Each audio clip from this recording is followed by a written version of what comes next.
What's up boys, j'espère que vous allez bien et ouais, en ce moment je carbure. C'est ma 3e vidéo en 6 jours, une vidéo tous les 2 jours et j'espère que vous suivez la cadence. On est ensemble aujourd'hui pour se parler sneakers bien sûr, mais aussi pour se parler équipe de France de basket. Déjà parce que de 1, c'est les championnats du monde en ce moment en Chine, même si je vous l'avoue et entre nous, j'aurais préféré que ce soit beaucoup plus médiatisé parce que là dans les médias français, on n'en parle pas tellement. Il n'y a pas de match diffusé sur les chaînes du service public, tout est sur Canal, du coup, si t'es pas abonné, il faut que tu ailles chercher des liens de streaming. Donc c'est toujours un peu compliqué d'aller regarder les matchs et du coup en tant que fan de basket, je vous l'avoue, je suis un peu deg. L'objectif d'aujourd'hui, c'est de vous partager les différentes infos vis-à-vis des chaussures de basket que portent les joueurs de l'équipe de France pendant ces championnats du monde. J'ai regardé attentivement les matchs de préparation, mais aussi les 2 premiers matchs de cette Coupe du Monde de basket. Les différents joueurs de l'équipe de France ont porté pour la globalité d'entre eux les mêmes chaussures pendant la phase de préparation, mais aussi en Chine pour commencer la compétition. Du coup, il y a les spectateurs lambda qui vont regarder le match de leur façon et il y a moi qui va être très attentif aux différentes chaussures que portent les joueurs de l'équipe de France pendant leur game. Je peux pas m'empêcher de regarder les différentes sneakers qui sont portés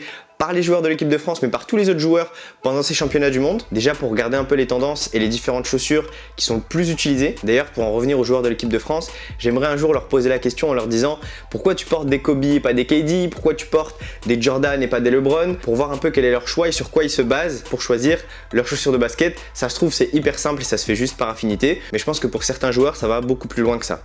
Bon, entrons dans le vif du sujet et la première chose qu'il faut savoir, c'est que 11 des 12 joueurs sélectionnés par Vincent Collet portent des chaussures de basket Nike ou Jordan. Pour rappel, l'équipementier principal de l'équipe de France est Jordan. Aujourd'hui, je ne saurais pas vous dire précisément quel joueur est signé chez Nike et Jordan et quel joueur est signé chez les autres marques. Seul un joueur est chez Adidas et c'est Nando De Colo. D'ailleurs, je ne sais pas s'il est réellement signé chez Adidas ou s'il est en négociation contractuelle parce que ses chaussures sont full black. J'ai dû aller guetter toutes les photos et regarder attentivement pour voir qui portait des Adidas Pro Bounce Mid. Et d'ailleurs, pour votre culture perso, les joueurs, que ce soit au foot ou au basket, qui portent des chaussures toutes noires où il n'y a pas un logo qui est apparent, soit c'est des joueurs qui veulent pas faire la pub pour une marque et qui sont pas signés chez une marque en particulier et qui souhaitent porter leurs chaussures, ou soit c'est des joueurs qui sont en négociation contractuelle durant l'été et qui vont signer un nouveau contrat, que ce soit avec une nouvelle marque ou avec la marque avec laquelle ils étaient déjà engagés. Du coup, Nando De Colo a porté la même chaussure sur les 2 premiers matchs, qui sont en soi une assez bonne paire, notamment au niveau de l'amorti, je dirais même surtout au niveau de l'amorti. En revanche, au niveau du dynamisme et de la légèreté,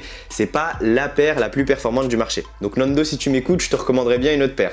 Concernant les autres joueurs, et on va commencer par le plus jeune, notre French Prince, Franck Ntilikina, qui a fait un excellent match contre la Jordanie. Il nous porte les Kyrie Low 2e génération, dans un coloris à dominante blanc avec des touches bleues et saumon. Personnellement, je trouve le coloris assez sympa, la paire est ultra légère. La gamme Kyrie est connue aussi pour avoir un excellent grip sur les parquets, mais sur ces Kyrie Low, c'est une paire qui est très minimaliste, donc au-delà d'avoir un bon grip et d'avoir une paire légère, et bah c'est tout. Le setup d'amorti est très minimaliste et ça va convenir aux joueurs qui souhaitent être très proches du sol, avoir énormément de sensations sur le terrain. Et pour un défenseur comme Franck, ça peut être intéressant de partir sur ce modèle. On va passer ensuite au 2e meneur, à Andrew Albissi, qui régale puisqu'il nous a porté les Kyrie 5 Patrick. Franchement, la paire est flashy, elle ressort super bien au pied. Comme vous le savez, la Kyrie 5 est l'une de mes paires préférées cette année et je la recommande absolument pour les meneurs de jeu. Et d'ailleurs, pour ceux qui souhaitent plus de détails, j'ai fait un test détaillé de la paire.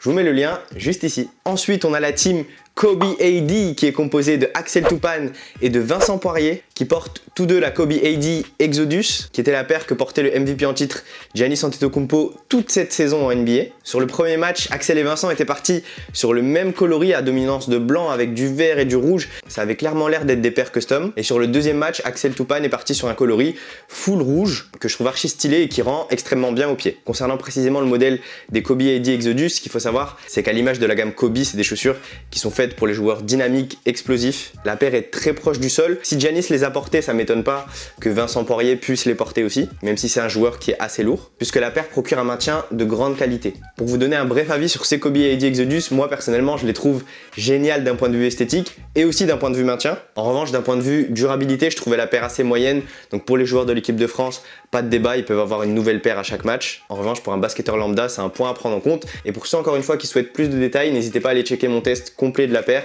Allez checker ma chaîne, vous allez le trouver quelque part. On a un dernier membre de la team Kobe et c'est notre ami Evan Fournier qui porte les Kobe 4 Pro Tro, qui lui vont très bien d'ailleurs. Sur le premier match, il a porté le coloris de lancement qui allait pas trop avec nos couleurs, je trouve. D'ailleurs, Evan a changé très récemment sa paire habituelle puisqu'il a porté toute cette saison les Nike Hyperdunk X. Donc on imagine qu'il se sent beaucoup mieux dans ses Kobe 4 puisque c'est une paire qui est très confortable. Sur son deuxième match, il a porté un coloris de ses Kobe 4 un peu différent, je vous le mets à l'écran, que je trouve stylé, mais encore une fois, je trouve pas ça très accordé avec le maillot de l'équipe de France. Après, vous connaissez, on chipote un peu, hein. Tant qu'Evan Fournier porte l'équipe, même s'il met des Skechers, ça me dérangera pas du tout. On va passer maintenant à la team Jordan. Il y a pas mal de joueurs de l'équipe de France qui portent des Jojo pendant cette Coupe du Monde, notamment Nicolas Batum et Paul Lacombe qui portent la Jordan Diamond, qui est sortie très récemment et qui est le nouveau modèle non signature de Jordan, c'est-à-dire le modèle qui est porté par tous les joueurs qui n'ont pas une paire à leur nom. C'est notamment le cas de Nicolas et de Paul, mais aussi de Jason Tatum par exemple pour la team USA. Mon avis sur ces Jordan Diamond, personnellement, c'est pas trop mon kiff d'un point de vue esthétique. Je trouve que Jordan nous a montré beaucoup mieux par rapport à d'autres modèles, notamment les Jumpman Hustle, que je trouvais vraiment stylés. Au-delà de ça, la paire est vraiment simple, donc je pense que Jordan a voulu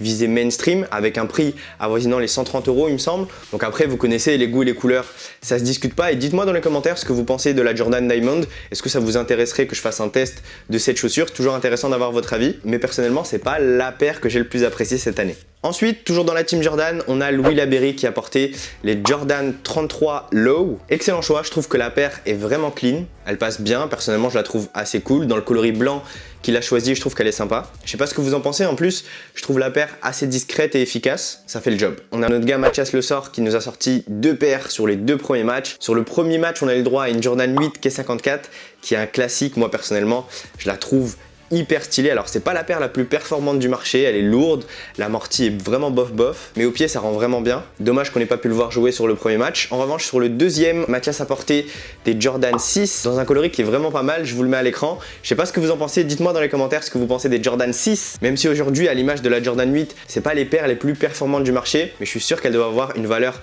affective à ses yeux, c'est pour ça qu'il les porte pendant ces championnats du monde. On clôture la team Jordan avec le boy Amat Mbaye qui a porté des Jordan 10 sur les 2 premiers matchs. D'ailleurs, Amat Mbaye, c'était un peu la révélation de ce mondial sur le premier match contre l'Allemagne. Donc là, il porte une Jordan 10 tout droit venu du Turfu. C'est pas une paire performance de grande qualité. C'est assez lourd, ça n'a pas un amorti de fou, c'est très rigide, mais tant que ça fonctionne pour lui, et on l'a vu durant le premier match, ça me va aussi. Et enfin, pour clôturer cette review des sneakers que portent les joueurs de l'équipe de France pendant ces championnats du monde en Chine, on a oublié notre back-to-back meilleur défenseur de la NBA, faut toujours le préciser ça. C'est notre gars Rudy Gobert qui porte, attention, des Nike Air Max Infuriate. Voilà, pas d'autres infos. Plus sérieusement, si tu t'intéresses au cas Rudy Gobert, tu verras qu'il porte les mêmes chaussures depuis 2-3 ans. Ça doit sûrement être une paire qui lui correspond, dans laquelle il se sent à l'aise. Et tu as des joueurs qui souhaitent, au bout de 2-3 ans, toujours garder la même paire. Notamment le cas de Pascal Siakam qui porte des KD 10 depuis 2 ans. Bref, en tout cas, ce qu'il faut savoir sur ces Nike Air Max Infuriate, c'est pas une paire qui est commercialisée chez Nike.fr ou chez ton revendeur de chaussures de basket habituel. Du coup, ça peut paraître bizarre. Oui, ça l'est, mais en tout cas, il la porte bien, elle a l'air de bien lui aller. Il n'a pas eu de grosses torsions, de grosses blessures à la cheville depuis, donc tant mieux et on espère que ça continuera comme ça. Bon, je pense qu'on a fait le tour. J'espère que vous avez apprécié ce petit tour d'horizon des sneakers que portent vos joueurs de l'équipe de France de basket pendant les championnats du monde en Chine. En tout cas, moi, ça a été un plaisir de pouvoir aller checker et jeter un œil aguerri pendant les premiers matchs. Maintenant, et avant de clôturer la vidéo, je vais vous poser 2 questions. La première, c'est parmi les joueurs de l'équipe de France, quelle est la plus belle paire parmi toutes celles qu'on a vues juste avant? Moi, personnellement, c'est la Nike Kyrie 5 Patrick que porte Andrew Albici. Donc n'hésite pas à me dire en commentaire quelle est ta paire préférée. Et la deuxième question, aujourd'hui, pensez-vous qu'un deuxième joueur français peut avoir une chaussure de basket signature comme l'avait eu Tony Parker avec Nike puis ensuite avec Peak? On peut imaginer dans 1 ou 2 ans que si Rudy Gobert continue à progresser, qu'il fasse un All-Star Game, qu'il soit encore potentiellement un défenseur de l'année, qu'il puisse avoir une paire signature. Potentiellement un autre français qui exploserait en NBA comme Sekou Doumbouya par exemple. Donc l'objectif de cette question est simple, c'est d'avoir votre avis sur le sujet. Est-ce que vous pensez qu'un joueur français pourra avoir un jour sa chaussure signature au même titre que Tony Parker? Même topo, je vous laisse me répondre juste en dessous en commentaire. Cette fois-ci, on a vraiment fait le tour. N'hésite pas à liker la vidéo si t'as kiffé, à t'abonner si t'es nouveau et que tu découvres la chaîne aujourd'hui. Pour ceux qui souhaitent s'acheter l'un des modèles qu'on a vu précédemment, je vous mets les liens de toutes les chaussures dans la description. Puis il me reste juste à vous dire à la semaine prochaine pour un nouveau test. Prenez soin de vous. Bang!